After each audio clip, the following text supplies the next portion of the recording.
yours truly, Brevin Thompson, is back, this time to talk about No Time to Die, which was directed by Cary Joji Fukunaga, and is the fifth and final Daniel Craig James Bond film. I have been looking forward to this ever since I first watched the trailer. In fact, I take that back. I've been looking forward to this ever since the end of Spectre. I'm like, okay, when are we going to get the new Bond film? And we had to wait almost 6 damn years for a new Bond film. And it was also one of the first few films that was affected by the pandemic. Because I remember, like, it was supposed to come out originally in April of last year, and then it got delayed to November of last year, and then it got delayed to this April, and then it got delayed again to this October, and I finally had a chance to see it, because every time it got delayed, it always pissed me off, but after seeing the film, I'm so happy to say that this was great. It's definitely the best theater-going experience I've had so far this year, seeing it in XD with a group of my friends, and I honestly didn't have more fun this year watching a movie in the theater than I did with No Time to Die. So let's talk about it. And of course, as you all know, I'm a huge James Bond fan. A little personal story right before I discuss my thoughts on the film. I remember going to my grandfather's apartment one summer when I was a kid, and I was going through some of his VHS collection, and some of his tapes were mostly James Bond films. And when he saw me going through his collection, and I pulled out Dr. No, and he asked me, "Want to check it out?" And I was like, "Yeah, sure." And over the course of that summer, we watched each of those films one by one, and I was instantly hooked. And since then, I have always loved this franchise. It's one of my favorite long-running franchises, right next to Star Wars and the MCU, honestly. But that's how much James Bond means to me. It's very special to me.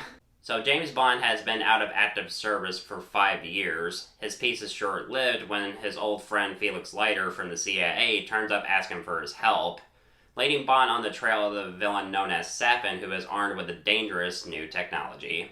Now, when it comes to Daniel Craig as James Bond, he has been one of my favorite actors to play this character, and honestly, he's my favorite interpretation of James Bond. Sure, I mean, I know a lot of people love Sean Connery, and I do too. Believe me, I do. And this is easily, I think, the best final James Bond film and an actor's run as James Bond. I would say, the close competition that Daniel Craig would have when it comes to his final film with being No Time to Die, I would say his best competition for a good final James Bond film for an actor would be License to Kill with Timothy Dalton, which I really like, and I think it's a pretty underrated James Bond film. Pierce Brosnan with Die Another Day was... we all know how bad that movie is. Sean Connery had 2 final movies with Diamonds Are Forever and Never Say Never Again. But mostly, when it came to Diamonds Are Forever, it's a movie that I've always been mixed on, and Never Say Never Again, even though it's been a while since I've watched that film, it's mostly okay, but it's not, perfect at all by any means. And George Lazenby only had, 1 movie, which was On Her Majesty's Secret Service, so that technically doesn't count, but still, that's a good movie. And A View to a Kill with Roger Moore it's definitely the worst Bond film, I can tell you that. But mostly when it comes to Daniel Craig and No Time to Die, when it comes to this film, he goes out with a bang. I was really hoping, I didn't hate Spectre the way a lot of people on the internet did. I think it's a pretty underrated Bond film in my opinion, and I was hoping that this film would have Daniel Craig's and as James Bond be amazing. And it is, for the most part. It's not perfect by any means. I have like a few minor nitpicks here and there, and I'll discuss them later in the video. But when it comes to Daniel Craig overall, I've seen like a lot of people on the internet like campaigning for him to get an Oscar nomination for this film, and honestly, I would be down for that. I mean, who cares if he's playing James Bond? I mean, his performance in this film is excellent, and this is probably the best, his best portrayal of the character since both Casino Royale and Skyfall. And most of the other actors are also pretty good. Léa Seydoux, I still think, is pretty good as Madeline Swan. And Ben Whishaw as Q, still great. Naomie Harris as Moneypenny is good, even though she doesn't really have much to do except like do the usual Moneypenny thing. And Ralph Fiennes is still a pretty good M for the most part. As for the villains, as how their impact of the story goes, for the most part, it mostly focuses on like the main villain Safin, and few bits here and there where it focuses on Blofeld. Because, of course you had Blofeld, after he was imprisoned at the end of Spectre. Now, when it comes to Blofeld's part in the story, it does have its moments where it becomes, like, very important, especially in the beginning of, like, how his role, he's still trying his best to just fuck up James Bond's life behind bars, which is... he's kind of like Hannibal Lecter and Red Dragon in most cases. But when it comes to the main villain, Safin, who's played by Rami Malek, I do think that he gives a good performance, but not as, like, great as, like... Because of course you can't compare him to, like, Mads Mikkelsen from Casino Royale, Le Chiffre, and you definitely can't compare him to Raul Silva, played by Javier Bardem in Skyfall, because, I love Rami Malek. I think he's a fantastic actor, hands down, and I do think that his performance as Safin is, for the most part, pretty good. The problem is he doesn't really get much screen time for him to make a good impact as a villain, which is kind of a huge shame, really, because, like I said, I love Rami Malek. I think he's a great actor, and there are some moments where he gets to shine, especially in his confrontation with Bond at the end of the film, which I did think was pretty good, and that the dialogue in that moment is great, and I had no problems with that. But still, I wish he had just a little bit more screen time. But the thing is, you get to understand a bit of his motivations. Why he wants revenge, and how his life has been. And there are some cases where you do feel sorry for him, but like how what his plan is to like use this technology to kill millions of people, you're like completely against that.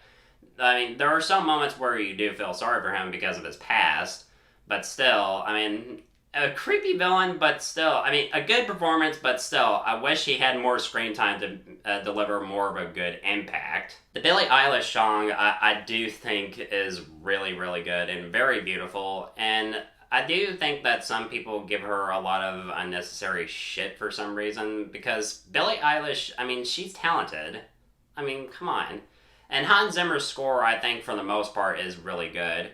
Though there were some, like one moment where it led me questioning one moment a little bit. Because in one action sequence near the end of the film, there are some moments where it kind of sounds a bit like the score from The Dark Knight. And if you pay attention really closely, you can hear it. I swear to you, I am not making this up. If you listen very carefully, you can hear it. As for other supporting characters, I already mentioned, there was Felix Slider, who's played again by Jeffery Wright. I am happy that they brought him back. My only problem is he doesn't really have much screen time to, like, help Bond more out what goes on in the film. And it kind of made me a little bit sad, especially with how they handled his character. As for other supporting characters, I already mentioned Q and Moneypenny and M. I mean, still, Ben Whishaw, Naomie Harris, and Ray Fiennes do an amazing job still. When it comes to the new 00 agent played by Lashana Lynch, her character Naomie, I think, she serves her purpose, and there are some good bits of banter between her and Bond, and I don't technically consider this a spoiler because, it's like, you may have seen in like some articles, since Bond has been retired from MI6 for a while, she's the new 007, and I've heard like nothing but like people like saying, oh god, the new 007 is going to be a woman in the next movie. It's just like, no. They didn't even say that the next James Bond is going to be a woman. They said the new 007 is a woman. And even, there's even a good little argument on, like, what that number stands for, and Bond's like, it's just a number. It's not really much of a big deal, and I did like that. I did think that one scene is pretty good. And when it comes to Paloma, who's played by Ana de Armas, she was a badass, and I really loved her in this film. The biggest issue is she's not in the film all that much. I really wanted to see more of this character. She kicked ass left and right in one scene with Bond. It's just... I really wanted to see more of this character. It's just a shame that we didn't really get more of her. I'm just like... I love Ana de Armas. I loved her in Knives Out. I just... And she works really well with Daniel Craig. Especially in Knives Out, and especially this film. I just wish that she was in the film just a little bit more. As for Léa Seydoux as Madeleine Swann, she's still a pretty good Bond girl, and still continues to have an impact on Bond's life. And when it comes to one certain thing that is a big character change for Bond, I won't give anything away because it's a major spoiler, but still, I was not expecting that, and it added a little bit more humanity to the character of Bond, because out of all the interpretations of Bond that we've had over the years, Daniel Craig's Bond is the more human version of Bond. He's the more vulnerable one. And that's what I mostly loved about Daniel Craig's portrayal of James Bond. The action sequences are a lot of fun, very well edited. There's that opening car/motorcycle chase in the beginning of the film, which I really, really loved as a good way to start the film. And of course, there's that one scene where Bond and Ana de Armas' character Paloma are like kicking ass like left and right. And there's that forest scene, which I also really liked, and it was almost a little bit suspenseful at times.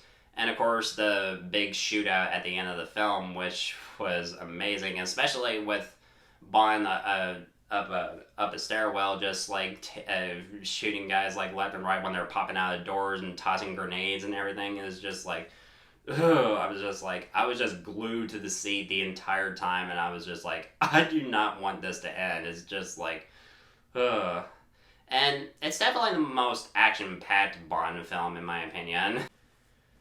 And of course, there are some multiple references to other Bond films in the past that, I'm pretty sure like a lot of like fans can spot if they're paying attention well, and even those who aren't like really familiar with the series. If you're not familiar with the series, then I recommend you like watch the other Bond films so you can familiarize yourself with the franchise. There are bits of the score where it kind of reminded me of On Her Majesty's Secret Service, and there's even a moment at the end where they play We Have All the Time in the World. And of course you have like the Aston Martin from Goldfinger, the Aston Martin DB5. And there are some moments in the credits that had like a nod to Dr. No, and a few moments where it kind of reminded me a bit of You Only Live Twice, and multiple other references to other Bond films, but if you're paying close attention, you're like, oh my god, I mean, I recognize that.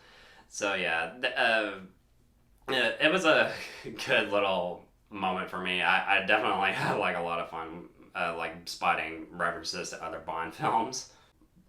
Overall, I just had a blast with this film. This is easily one of my favorite films of the year. Daniel Craig's run as Bond. I mean, I felt sad in a way because of this being his last Bond film, and it's going to be pretty interesting to see who his successor will be. I mean, I've heard like a few like people like one like either Idris Elba or Henry Cavill to play Bond after Daniel Craig. Honestly, I'd be down with either of them. I mean, they're both fantastic actors, but still, I mean, it's gonna be pretty damn hard to top what Daniel Craig has done as James Bond. I mean, and I do think that he went out with a bang. The other performances are amazing. The action sequences are awesome. The score is amazing. The song by Billie Eilish is beautiful. Though I do wish that the villain was a bit more fleshed out. But still, I had a lot of fun with No Time to Die. And I'm going to give it an A.